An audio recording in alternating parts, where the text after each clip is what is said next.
À Radio Unicité, on fait de la santé une priorité. Je trouve ça très important et j'accueille dans le monde de Slide Chapel Chantalane Dumas. Bienvenue à Radio Unicité.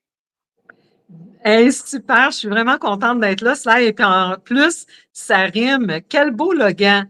À Radio Unicité, on fait de la santé une priorité. Moi, je garde ça.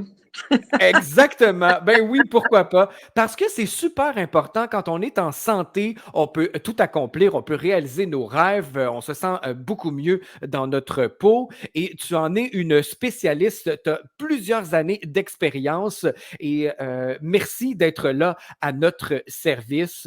L'automne est en train de s'installer et il faut prendre soin de soi. On parle beaucoup de détox. Les gens veulent se détoxifier de toutes sortes de choses.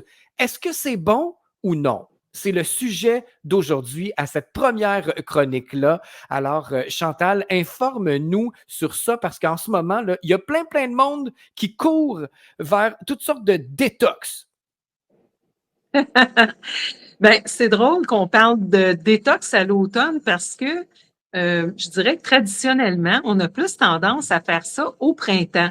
Si on regarde, par exemple, du côté de la médecine chinoise avec les 5 éléments, les 5 saisons, eh bien, le printemps, c'est vraiment le moment de l'année. Tu sais, on sort de la période d'hibernation de l'hiver où on était souvent plus enfermé, plus emmitouflé, avec une alimentation plus encrassante, plus lourde, plus réconfortante. Et donc, au printemps, ben, on sent ce besoin de se découvrir, on resserre le maillot de bain et là, panique et on se dit, faut faire une détox. Donc, habituellement, les gens font de la détox le printemps.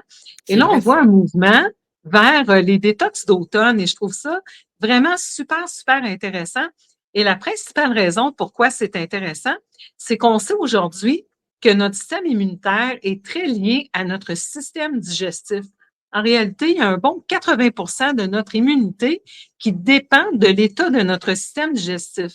Alors, plus on va être propre, plus notre immunité va être performante et on sait comment c'est important d'avoir un bon système immunitaire à la rentrée et avec Mhm. l'hiver qui est à nos portes. Donc, techniquement, ça pourrait être une très bonne idée de faire de la détox à l'automne.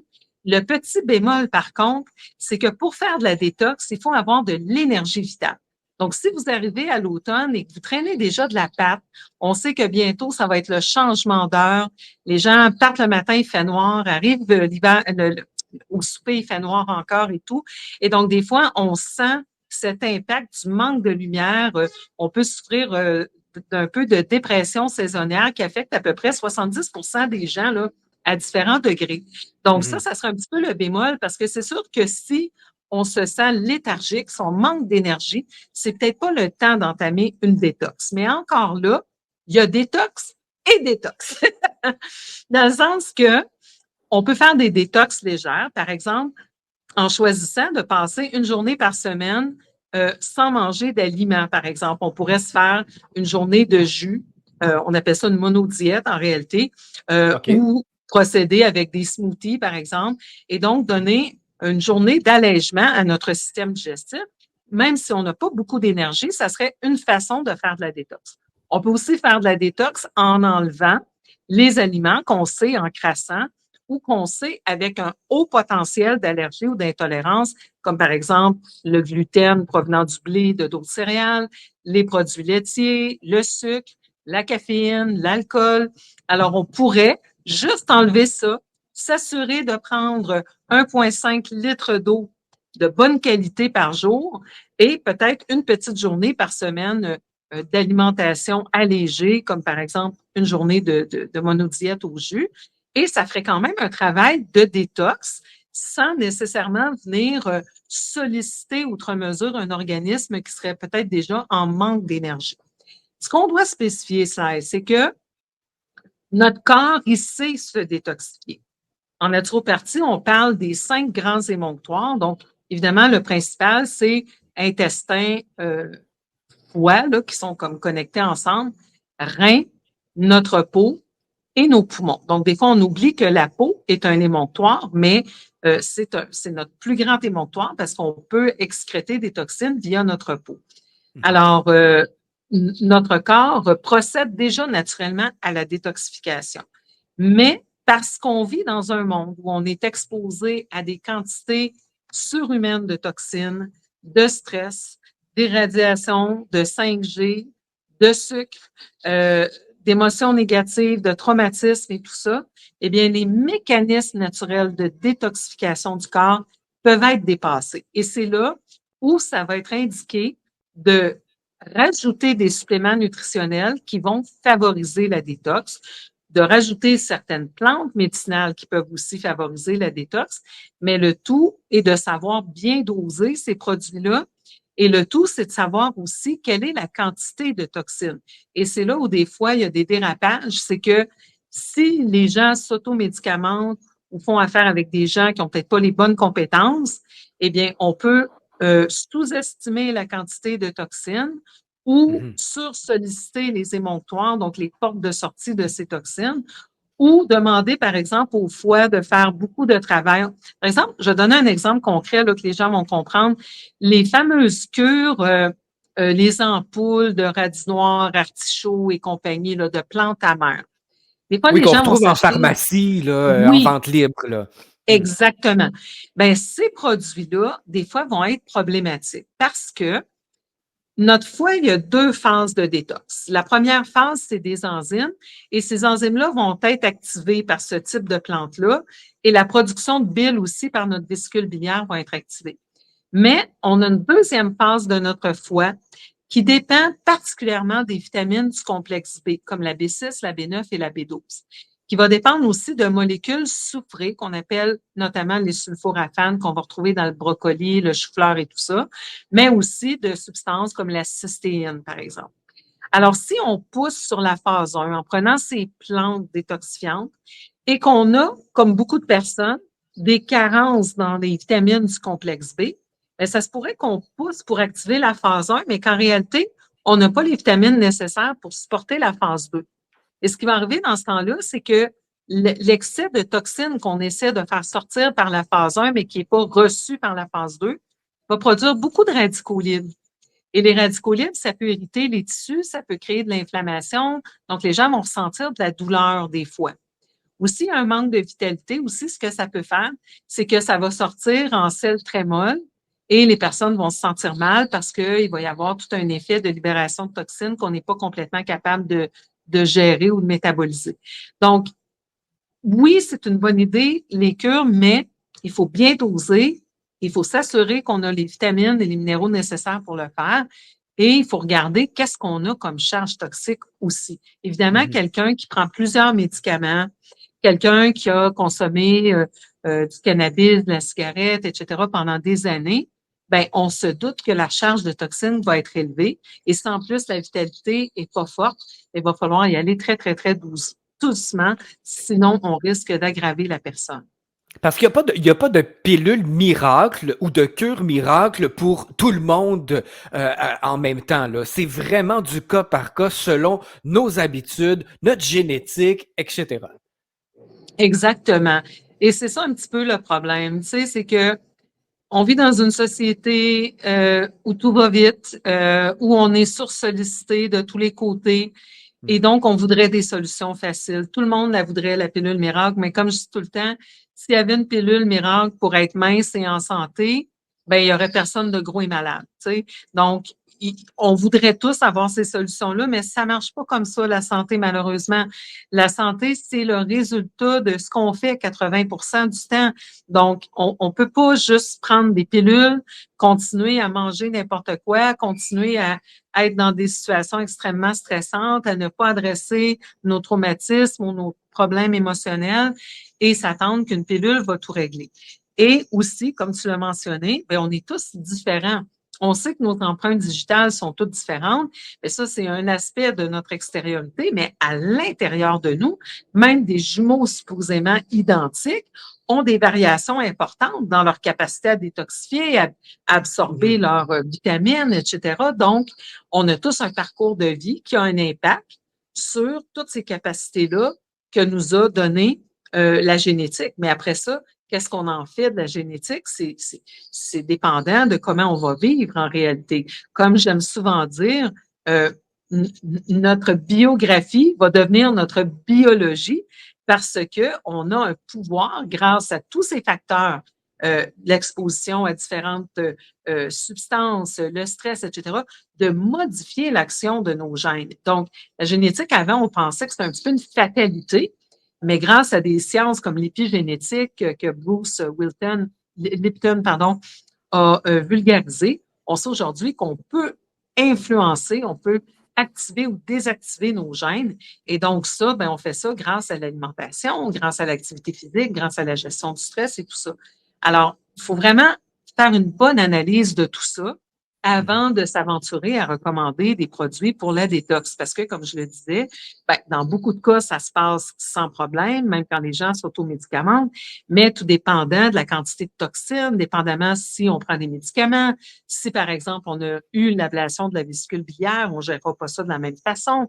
Si les gens ont un intestin qui est rendu hyper perméable, justement à cause de l'exposition au gluten, c'est tous des facteurs qu'il faut tenir en ligne de compte avant de procéder à une détox. Hmm. Dis-moi, Chantalane, est-ce que c'est vrai que ça aide quand on mange des fruits et des légumes de saison?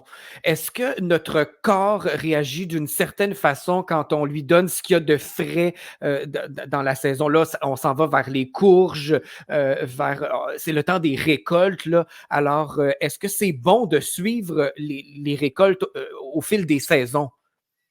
C'est vraiment une très, très bonne idée pour plusieurs raisons. D'abord, si c'est en saison, ben, en général, c'est local. Donc, Mhm. déjà, ça veut dire que c'est des plantes que notre génétique connaît parce qu'on a évolué avec ces plantes-là. Et c'est des produits qui sont frais, qui n'ont pas eu besoin d'être cueillis et envoyés dans des caisses sur des milliers de kilomètres et de pas être rendus à maturité. Je vais donner un exemple de ça. Souvent, on va entendre que le citron est alcalinisant. Mais le citron, dans les faits, est acidifiant. Ce qui arrive, c'est que quand on cueille un citron, comme moi ici en République dominicaine, qui a eu le temps de regorger des minéraux qu'il a extraits de l'arbre, il va avoir un goût acide dans la bouche, mais il peut laisser des résidus alcalins dans notre corps. Mais comme on doit cueillir les citrons avant leur maturité pour les envoyer dans des pays comme le Canada, eh bien, les citrons n'ont pas le temps d'extraire leurs minéraux et donc ils sont acides et vont rester acides. Alors, pour nous, au Canada, quand on mange des citrons, même bio, ils ont quand même été cueillis avant leur temps et envoyés dans des caisses. Et donc, il y a une perte importante qui va se vivre à ce niveau-là. Ils ne seront pas donc au maximum de ce qu'ils peuvent être. Et il y a aussi, bien évidemment, le fait de, quand on les consomme local, on peut s'assurer qu'on on consomme des produits, bon, des fois qui sont peut-être pas certifiés bio, mais qui proviennent de cultivateurs qu'on sait qui font les choses de manière traditionnelle et tout ça, et c'est pas de l'agriculture à grande échelle. Et donc, Mhm. ça aussi a un impact. Donc, ça, c'est toujours une très, très, très bonne idée. Mais aussi, des fois, les gens vont se priver, par exemple, de manger certains légumes parce que c'est l'hiver au Québec et tout est cher et là, ils peuvent juste consommer des légumes congelés ou qui ont en marinade et tout ça. Il faut pas quand même se priver parce que c'est pas la bonne saison de manger un aliment si c'est un aliment qui est sain. Parce que on est mieux des fois de prendre, par exemple, un paquet de légumes congelés ou en conserve que de ne pas en prendre du tout. Ils ne seront pas à leur maximum en tant que nous fournir les antioxydants, les vitamines, les minéraux, mais c'est mieux que de ne pas en consommer. C'est sûr que si on peut suivre les saisons, c'est toujours une excellente idée. Puis je parlais tout à l'heure de médecine chinoise, mais c'est sûr que chaque saison est associée à un organe en particulier. Et parce qu'on a évolué dans un environnement donné, bien, la nature nous fournit aussi les plantes dont on a besoin. Je parlais par exemple de la détox au printemps. Une des meilleures plantes pour la détox, on le sait, c'est le pissenlit. Eh bien, les pissenlits, ils poussent au Oui, printemps, ils poussent pas en automne. oui. Alors, souvent, la nature est bien faite en ce sens qu'elle va nous fournir ce dont on a besoin à la bonne saison. Ce qui est important à l'automne, c'est, comme on l'a dit, de préparer notre système immunitaire pour l'hiver. Et donc, on va faire ça en favorisant tout ce qui est aliments fermentés. Et les aliments fermentés, on pense bien sûr, par exemple, au yogourt, mais on doit savoir que les yogourts ne remplacent pas les probiotiques, mais ça a quand même un impact positif à condition, évidemment, de tolérer les produits laitiers. On va penser à la choucroute, on va penser au kombucha, au kimchi, si on aime, tout ce qui est fermenté en réalité, parce que ce processus de fermentation va produire de l'acide lactique qui va nous aider à nourrir notre microbiote, c'est-à-dire les bonnes bactéries dans notre intestin. Je rajouterais, dans une optique de détox, mais de préparer aussi notre immunité, de vous habituer à éliminer le plus possible le gluten de l'alimentation. Ça va beaucoup, beaucoup réduire l'inflammation, même si vous n'êtes pas techniquement intolérant au gluten, et ça va aider votre corps à réparer la paroi intestinale pour que les bonnes bactéries aient un endroit pour se fixer et qu'il n'y ait pas plein de molécules qui fuient via la paroi poreuse dans notre circulation sanguine. Ça va aider pour tout ce qui est douleur inflammatoire, douleur articulaire aussi et tout ça. Hmm. Ce sont vraiment de précieux conseils, Chantal-Anne, avec l'hiver qui s'en vient. On peut te consulter aussi si on veut avoir quelque chose de plus approprié pour soi, adapté à nos besoins et surtout à notre corps. Alors, on peut prendre une consultation pour bien se préparer pour l'hiver. Tout à fait. Et même pour les enfants aussi, parce que je consulte avec les adultes, mais pour les enfants, c'est très intéressant parce que des fois, quand les jeunes recommencent l'école, on commence à s'apercevoir qu'il y a peut-être un petit côté anxieux ou des problèmes de sommeil ou des troubles de Hmm. concentration. Mais il y a plein de choses qu'on peut faire en naturopathie pour aider les enfants aussi. Et donc, pour les parents, pour qu'ils puissent aider les enfants, évidemment, bien sûr qu'on peut consulter. J'offre différents programmes aussi régulièrement. Ces temps-ci, je parle beaucoup de santé du cerveau parce qu'on le sait, c'est très, très, très important de préserver l'intégrité de notre cerveau si on veut justement être souverain. Il faut avoir la capacité d'être conscient de ce qui se passe. Mais j'offre régulièrement des programmes de groupe, ce qui est beaucoup plus économique que de venir en consultation individuelle. Mais c'est sûr que quand on a des problématiques particulières, c'est mieux de procéder à des consultations individuelles. Génial. Alors, on te retrouve sur Facebook ou par quel moyen on communique avec toi? Oui, Facebook et Messenger, évidemment, associés au Facebook.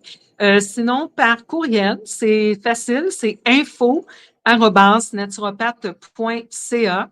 Et c'est sûr qu'il faut essayer de mettre le plus d'informations. J'ai pas d'assistante qui travaille avec moi, je fais tout toute seule. Donc, quand je suis obligée de faire plusieurs allers-retours, ça alourdit le processus. Donc, vous me dites tout de suite, par exemple, dans l'entête, vous pouvez mettre consultation et ça m'aide quand je fais de la recherche pour trouver des horaires à remplir, bien, quand je sais les courriels qui veulent une consultation, je fais une recherche sur consultation. Vous me donnez tout de suite vos disponibilités et comme ça, on peut procéder rapidement. Je vous fais parvenir un questionnaire de 17 pages à compléter pour bien faire le tour de la question.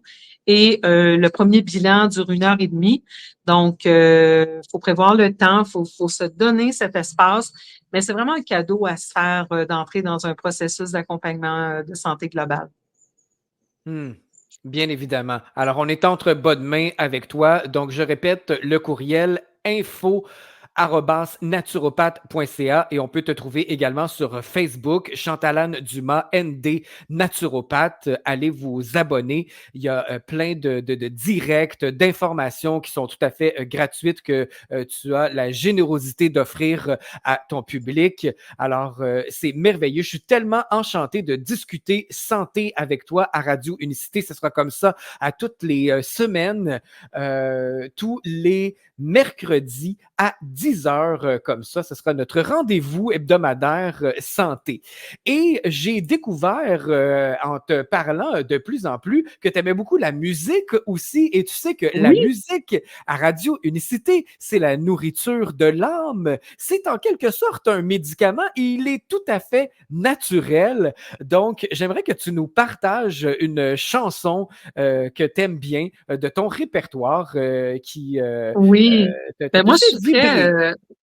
je suis très world beat, donc je m'abreuve à toutes sortes de cultures. C'est l'anthropologue en moi. Et quand tu dis c'est une espèce de médicament, non, c'est carrément un médicament pour C'est l'âme, mais vrai, hein? aussi pour le corps, parce que Ouais. on est fait de fréquences vibratoires et donc il y a vraiment tout un aspect dont on pourrait se faire carrément une émission sur les bienfaits de la musique. Ça serait super intéressant. Mais donc, pour aujourd'hui, je vais vous proposer une chanson bien de circonstance qui s'appelle I Rise. C'est d'une artiste jamaïcaine que j'aime beaucoup qui s'appelle Etana. Et c'est un petit air reggae. Moi, je l'ai Bien sûr. écouté juste avant notre entretien. J'ai beaucoup aimé. Puis là, je vais l'écouter au complet grâce à toi. Chantal Dumas, merci beaucoup. À la semaine prochaine. Merci, Slide, pour l'invitation et de m'accueillir au sein de l'équipe de Radio Unicité. Et merci tout le monde d'avoir été avec nous. C'est un grand plaisir.